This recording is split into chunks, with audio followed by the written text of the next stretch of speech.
Application problems. How can you tell if a word problem requires you to use greatest common factor or least common multiple to solve?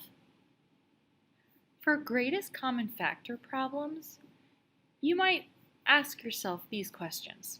Do we have to split things into smaller sections? Are we trying to arrange something into rows or groups? Are we trying to figure out how many people we can invite? For least common multiple problems, ask yourself these questions. Do we have an event that is or will be repeating over and over? Will we have to purchase or get multiple items in order to have enough? Are we trying to figure out when something will happen again at the same time? Samantha has two pieces of cloth. One piece is 72 centimeters long and the other piece is 90 centimeters long. She wants to cut both pieces into strips of equal length that are as long as possible. How long should she cut the strips?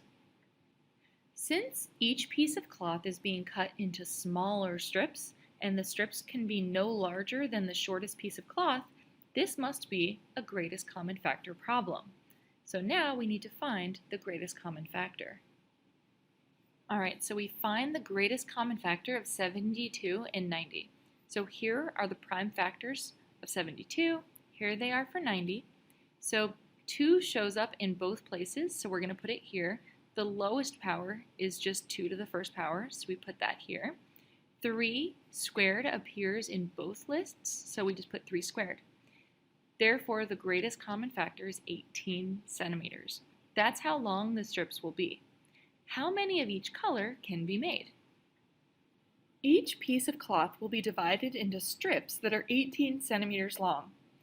Therefore, the 72 centimeter cloth will yield 4 strips, since 72 divided by 18 is 4.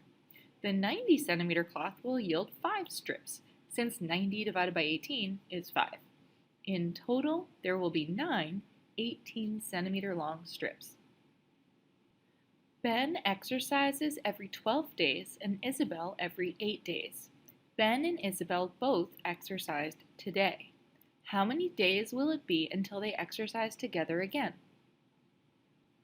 Since their schedules cannot overlap in fewer than 12 days, the answer must be at least that large. This is a least common multiple problem. Calculate the least common multiple. Okay, so here are the prime factors of 12. Here they are for 8. So we have to include all of them. So first we put the 2 with the highest exponent, so 2 to the third. And we also have to include that 3. 2 to the third is 8 times 3 is 24. So the next time they'll work together is in 24 days.